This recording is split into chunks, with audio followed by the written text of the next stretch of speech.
الحمد لله نحمده ونستعينه ونستغفره ونؤمن به ونتوكل عليه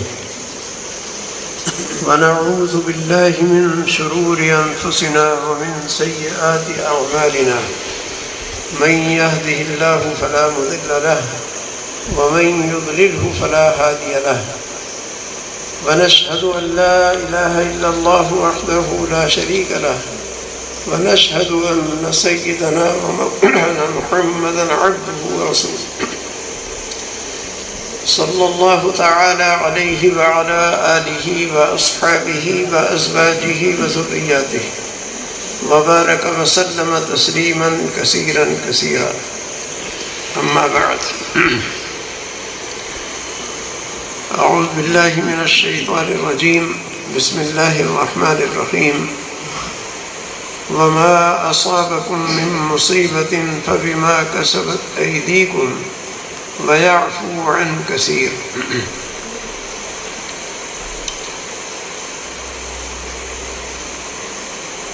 محترم بزرگوں اور دوستوں، اس وقت جن حالات سے ہم لوگ گزر رہے ہیں وہ سب کے سامنے ہے۔ خاص طور پر مسلمان پوری دنیا میں جن حالات سے دوچار ہیں وہ ہم سب کے سامنے ہیں۔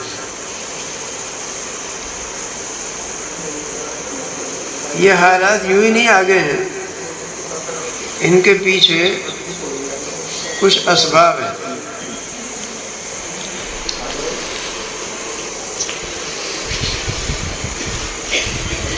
ہمیں اپنے حالات کے اوپر غور کرنے کی ضرورت ہے۔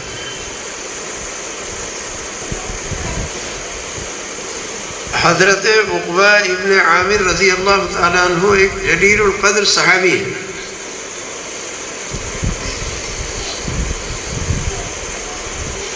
صحابی اس شخص کو کہتے ہیں کہ جس نے ایمان کی حالت میں حضرت رسول پاک علیہ السلام کی ظاہری آنکھوں سے زیارت کر لی ہو۔ ظاہری آنکھوں سے، ایک تو باطنی آنکھیں ہیں۔ باطنی آنکھوں کا مطلب یہ ہے کہ خواب میں تو رسول اللہ صلی اللہ علیہ وسلم کی زیارت قیامت تک لوگوں کو ہوتی رہے گی، آج بھی ہو جاتی ہے بہت سے حضرات، مگر اس سے آدمی صحابی نہیں بنتا۔ صحابی اس شخص کو کہتے ہیں کہ جس نے ایمان کی حالت میں رسول اللہ صلی اللہ علیہ وسلم کی زیارت کر لی ہو ظاہری آنکھوں سے۔ اگر ایک مرتبہ بھی زیارت کر لی تو اس کو صحابی ہو گیا۔ اور صحابہ کے بڑے فضائل ہیں، قرآن کریم میں بھی ہیں، حدیث شریف میں بھی ہیں۔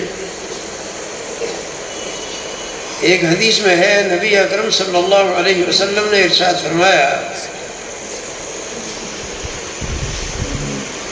کہ دیکھو میرے صحابہ کو برا مت کہنا، لا تسبوا اصحابی، میرے صحابہ کو برا مت کہنا، اس لیے کہ تم میں اور ان میں، تم میں سے مراد یہ کہ صحابہ کے بعد جو لوگ آنے والے ہیں، یعنی صحابہ میں اور ان میں اتنا بڑا فرق ہے، اتنا بڑا فرق ہے کہ میرا ایک ادنا درجے کا صحابی اللہ کے راستے میں تھوڑے سے جو خرچ کر دے اور بعد میں آنے والے لوگ بہت پہاڑ کے برابر سونا خرچ کر دیں تو وہ مٹھی بھر جو کا مقابلہ نہیں کر سکتے۔ اتنا بڑا مرتبہ ہے صحابہ کرام کا۔ صحابہ کرام نے نبی اکرم صلی اللہ علیہ وسلم سے دین کو حاصل فرمایا اور پورے دین پر عمل کیا، اور قیامت تک انسانوں تک پہنچانے کے واسطے پورا انتظام بھی فرما دیا۔ یہ جو آج ہم یہاں بیٹھے ہوئے قال اللہ اور قال الرسول کی بات کر رہے ہیں، یہ ایسا نہیں کہ ہمارا کمال ہے، ہمارا کوئی کمال نہیں ہے۔ حضرات صحابہ کرام کی محنت کا، اکابر بزرگوں کی محنت کا ثمرہ ہے کہ آج ہم یہاں مکے مدینہ سے کتنی دور بیٹھ کر اللہ اور رسول کی باتیں کر رہے ہیں۔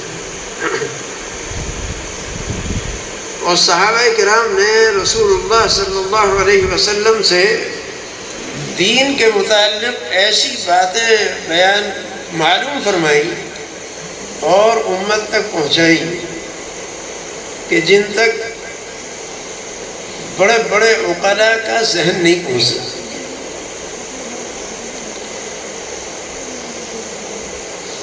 حضرت عقبہ ابن عامر رضی اللہ تعالیٰ عنہ ایک صحابی ہے، جلیل القدر صحابی ہے۔ انہوں نے ایک مرتبہ رسول اللہ صلی اللہ علیہ وسلم سے معلوم کیا کہ یا رسول اللہ، اگر ہمارے اوپر ایسے حالات آ جائیں کہ چاروں طرف سے فتنے آ کر ہمیں گھیر لیں، چاروں طرف سے مصیبتیں آ جائیں، پریشانیاں آ جائیں، تو ایسے وقت میں کیا کرنا چاہیے؟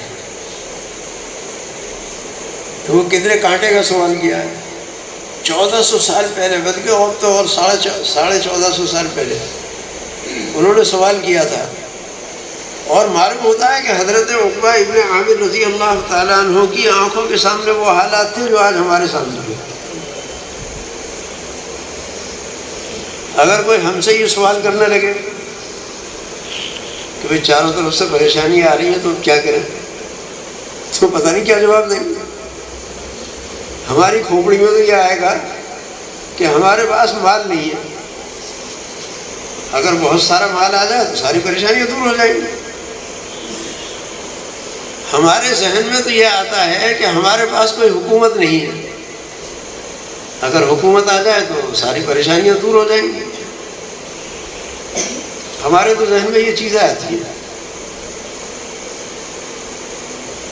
حضرت عقبہ ابن عامر رضی اللہ تعالیٰ عنہ نے جب یہ سوال کیا تو رسول اللہ صلی اللہ علیہ وسلم نے ایسا جواب دیا، ایسا جواب دیا۔ ظاہر ہے کہ آپ تو سید العقلاء تھے، سید البشر بھی تھے، سید السادات بھی تھے، سید الانبیاء بھی تھے، اور سید العقلاء بھی تھے۔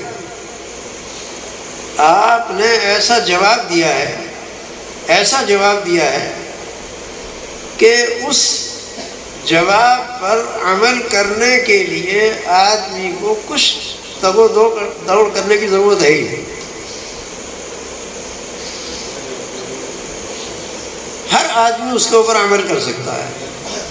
بادشاہ اگر عمل کرنا چاہے تو بادشاہ بھی کر سکتا ہے، فقیر عمل کرنا چاہے فقیر بھی کر سکتا ہے، وزیر عمل کرنا چاہے وزیر بھی کر سکتا ہے، حاکم عمل کرنا چاہے حاکم کر سکتا ہے، رعایا کرنا چاہے رعایا کر سکتی ہے، عورت اگر عمل کرنا چاہے عورت کر سکتی ہے، اور شوہر اگر عمل کرنا چاہے وہ بھی کر سکتا ہے، اور کسی کو کوئی پریشانی نہیں۔ گویا کہ ایک ایسا نسخہ آپ نے امت کے واسطے تجویز کر دیا کہ قیامت تک جو آدمی بھی چاہے اس کے اوپر عمل کر سکتا ہے، اور بہت سارے فتنوں سے اپنے آپ کو بچا سکتا ہے۔ پہلی بات کیا ارشاد فرمائی؟ فرمایا املک علیک لسانک، املک علیک لسانک۔ اے عقبہ، ایسے وقت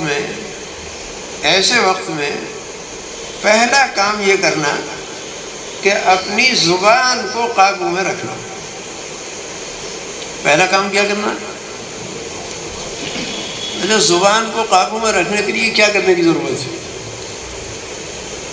بلکہ آپ نے نسخہ ایسا بتایا کہ کچھ کرنے کی ضرورت ہی نہیں ہے۔ ایک آدمی اپنی زبان کو قابو میں رکھنا چاہتا ہے، گھر میں بیٹھ جائے، آرام سے بیٹھا ہوا ہے گھر میں، کیا پریشانی ہے؟ کچھ بھی نہیں. تو فرمایا کہ زبان کو قابو میں رکھو.